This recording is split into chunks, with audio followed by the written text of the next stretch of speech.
Bienvenido a la sesión de formación de la máquina de envoltura automática AutoWrapper 880. En este video mostramos los pasos necesarios para cambiar los rollos de película. La AutoWrapper 880 tiene dos bastidores de película inferior y superior. En esta sesión de formación repasaremos las direcciones en que se debe cambiar la película tanto superior como inferior. Comenzaremos con la película superior. Para empezar, pulse la tecla de flecha naranja que aparece en la parte inferior derecha de la pantalla inicial para ir hasta la pantalla de funciones. Pulse el botón colocación de la pantalla superior. La máquina se preparará para las instrucciones de carga de la película. Abra la cubierta de cambio de la película situada en el lado izquierdo de la máquina. Cuando abra la cubierta, verá que también hay instrucciones de carga de la película en la puerta como referencia. Para quitar el núcleo de la película vacía, presione el pestillo de liberación de la película. Confirme que el tamaño de rollo de película nuevo coincide con el que se muestra en la pantalla antes de cargarlo. El rollo superior tiene una longitud de 14 pulgadas. Introduzca el rollo de película nuevo, asegurándose de que la película se dirija hacia arriba y alrededor del rollo del lado izquierdo hasta que el pestillo de liberación de la película haga clic en su sitio. Abra la placa de inserción tirando de la palanca negra hacia usted y tire de la película hacia arriba a través de la placa. Cierre la placa, asegurándose de que la película cubra la ventana de la placa de inserción pequeña. Corte el exceso de película con el cortador situado a la derecha.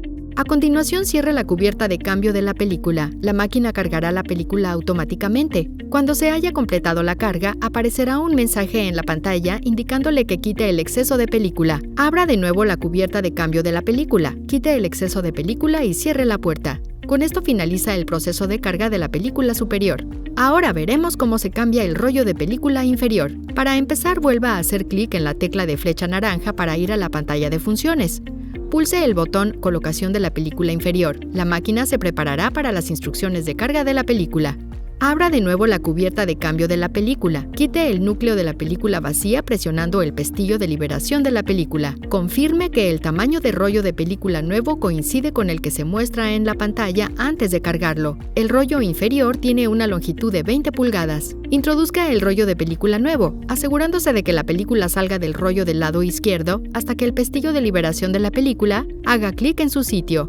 En esta ocasión, abra la placa de inserción del lado izquierdo tirando de la palanca negra hacia usted y tire de la película hacia arriba y alrededor del rollo blanco y a través de la placa. De nuevo, asegúrese de que la película cubra la ventana de la placa de inserción pequeña. Corte el exceso de película con el cortador situado a la izquierda. Cierre la cubierta de cambio de la película. La máquina volverá a cargar la película automáticamente y aparecerá el mismo mensaje indicándole que quite el exceso de película. Abra la cubierta de la película, quite el exceso de película y cierre la puerta. Con esto finaliza el proceso de carga de la película inferior. Es importante recordar algunas prácticas de almacenamiento de las películas. Sus películas se comportarán mejor a temperaturas entre 50 y 75 grados Fahrenheit, pero se pueden usar entre 40 y 104 Fahrenheit. Almacene sus películas a temperaturas entre 40 y 104 Fahrenheit con una humedad relativa no superior al 75%. Ahora está preparado para cambiar y cuidar las películas de su AutoWrapper 880.